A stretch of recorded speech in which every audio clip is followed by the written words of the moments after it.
ओम मंगलम भगवान शंभु मंगलम वृषभध्वज मंगलम पार्वतीनाथ मंगलाय तनो हर।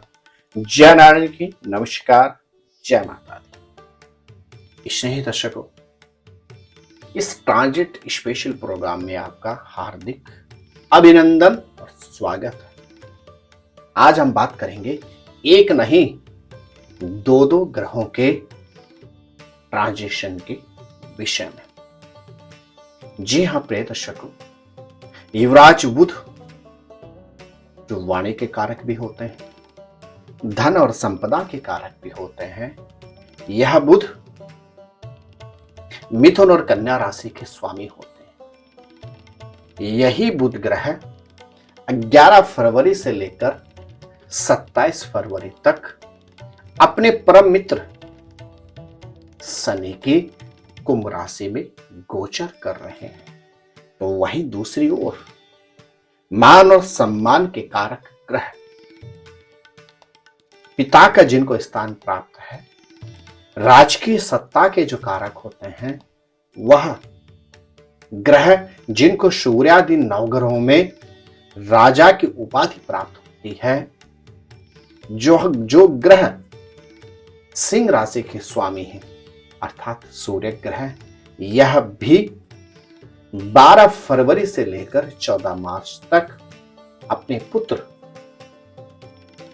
शनि के एक राशि से निकलकर दूसरी अर्थात कुंभ राशि में ही गोचर करेंगे। जी हां प्रिय दर्शकों, वर्तमान अवधि में शनि ग्रह स्वयं कुंभ राशि में गोचर कर रहे हैं। अब कुंभ राशि में एक और जहां त्रिग्रही योग बन रहा है, तो वहीं सूर्य और बुध के मिलन से बुधादित्य योग का निर्माण भी हो रहा है। प्रिय दर्शकों, सूर्य और बुध ग्रह का कुंभ राशि में इस राशि परिवर्तन से आपके व्यक्तिगत जीवन पर पड़ेगा कैसा प्रभाव? यह गोचर का जो परिवर्तन है, यह देव और दैत्य दोनों लग्नों के लिए बहुत ही महत्वपूर्ण समय रहेगा। इस एपिसोड के माध्यम से आप जान पाएंगे कि किस क्षेत्र में आपको इस अवधि में रखनी होगी सावधानी, किस क्षेत्र में आप अपार सफलता प्राप्त कर सकते हैं, और साथ ही साथ आप इस अवधि में अपनी राशि के अनुसार कौन से विशेष उपाय। जी हां प्रिय दर्शकों, विलंब न करते हुए आइए जानते हैं कि कैसा प्रभाव रहेगा आपकी राशि पर सूर्य और बुध के कुंभ राशि में प्रवेश करने से। यदि आपकी राशि है मेष, तो एक और जहां बुध ग्रह आपके लिए तृतीयेश और षष्ठेश के कारक होते हैं, तो वहीं दूसरे ग्रह आपके लिए, दूसरी ओर सूर्य ग्रह आपके लिए होते हैं पंचमेश के स्वामी। अब यह दोनों ग्रह आपके एकादश भाव में प्रवेश कर रहे हैं। क्या कहते हैं आपके ग्रह नक्षत्र? संतान से संबंधित उलझनों से आपको निवृत्ति प्राप्त होगी। यदि आपकी राशि है मेष और आप नई सर्विस की तलाश में थे, तो आपके ग्रह नक्षत्र कहते हैं निश्चित 12 फरवरी से लेकर 14 मार्च के मध्य में आपको एक अच्छी सर्विस की प्राप्ति हो जाएगी। यदि आपके संबंध खराब चल रहे थे अपने सहोदर भाई बहन से अथवा अपने किसी प्रिय मित्र अथवा सखा से, तो इस अवधि में आपके संबंध पुनः मधुर हो जाएंगे। लेकिन मेष राशि के जातकों को इस अवधि में खान पान पर नियंत्रण रखना होगा, रोग और व्याधि से भी सतर्क रहना होगा, ओवर कॉन्फिडेंस से बचना होगा और खर्चों पर भी नियंत्रण रखना होगा। मेष राशि के जातक इस अवधि में नित्य तांबे की लोटे में जल और रोली रखकर ओम गृहिणी नमः शुभ्य, ओम गृहिणी नमः इस मंत्र को बोलते हुए सूर्य को अर्घ्य अर्पण करें। निश्चित गोचर में 12 फरवरी से लेकर 14 मार्च तक की अवधि आपके लिए विशेष कल्याणकारी सिद्ध होगी। मेरे प्रिय वृषभ राशि के जातक, एक और जहां बुध आपके लिए होते हैं द्वितीय धन, पंचम प्रोफेशन में अवसर, संतान, शिक्षा के कारक, तो वहीं सूर्य ग्रह आपके लिए होते हैं चतुर्थ अर्थात परिवार के कारक। अद्भुत शुभ समय है आपके लिए। एक और आपको संतान से संबंधित उलझनों से निवृत्ति प्राप्त होगी, तो वहीं दूसरी ओर इस अवधि में आपके बैंक बैलेंस में भी वृद्धि होगी। आपके ग्रह नक्षत्र कहते हैं इस अवधि में परिवार में धार्मिक अथवा मांगलिक कार्य के आयोजन की संभावना है, तो वहीं दूसरी ओर परिवार में किसी नए सदस्य के आगमन के भी शुभ संयोग है। अपितु इस अवधि में आपको पिता या पिता तुल्य व्यक्ति से मतभेदों से बचना होगा। पिता या पिता तुल्य व्यक्ति के शारीरिक क्षेत्र में चिंताएं आपको परेशान कर सकती हैं और ससुराल पक्ष से भी आपको मतभेदों से दूर रहना होगा। इस अवधि में वृषभ राशि के जातक नित्य श्री सूक्त का यदि पाठ करते हैं तो निश्चित 12 फरवरी से लेकर 14 मार्च तक की अवधि प्रोफेशन में आपको अपार सफलता प्रदान करेगी। मेरे प्रिय मिथुन राशि के जातक,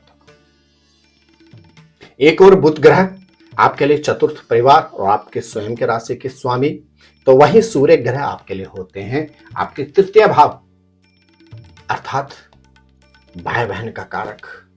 तो वहीं दूसरी ओर यह दोनों ग्रह अब आपके भाग्य स्थान में प्रवेश कर गए हैं। एक और आपको भाग्य का भरपूर सानिध्य प्राप्त होगा। इन्वेस्टमेंट के आपको अच्छे अवसर प्राप्त होंगे। सहोदर भाई बहन के साथ आपके संबंध मधुर होंगे।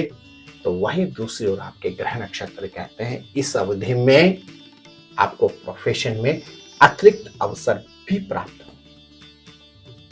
यदि आप शिक्षा के लिए अथवा सर्विस के लिए देश से विदेश जाना चाहते हैं, घर से दूर जाकर उच्च शिक्षा प्राप्त करना चाहते हैं, तो इस अवधि में आपको प्रयास करना होगा, निश्चित आपको सफलता प्राप्त होगी। नवम भाव भाग्य का होता है। मिथुन राशि के जातकों को इस अवधि में भाग्य पर बहुत अधिक निर्भर नहीं रहना होगा, अधिक प्रयास और प्रयत्न करने होंगे, निश्चित आपको सफलता प्राप्त होगी। क्या करें? इस अवधि में यदि आप नित्य श्रद्धा पूर्वक गणपति अथर्व स्तोत्र का पाठ करते हैं तो निश्चित 12 फरवरी से लेकर 14 मार्च तक की यह अवधि आपके लिए विशेष कल्याणकारी सिद्ध होगी। प्रिय दर्शकों, 12 फरवरी से लेकर 27 फरवरी तक एक ओर जहां सूर्य और बुध की युति से कुंभ राशि में बुधादित्य योग बन रहा है, तो वहीं दूसरी ओर सूर्य और शनि की युति भी रहेगी 14 मार्च तक कुंभ राशि में। गोचर में यह ट्रांजिशन लगभग मेष से मीन सभी राशियों के लिए कहीं ना कहीं कल्याणकारी सिद्ध होगा।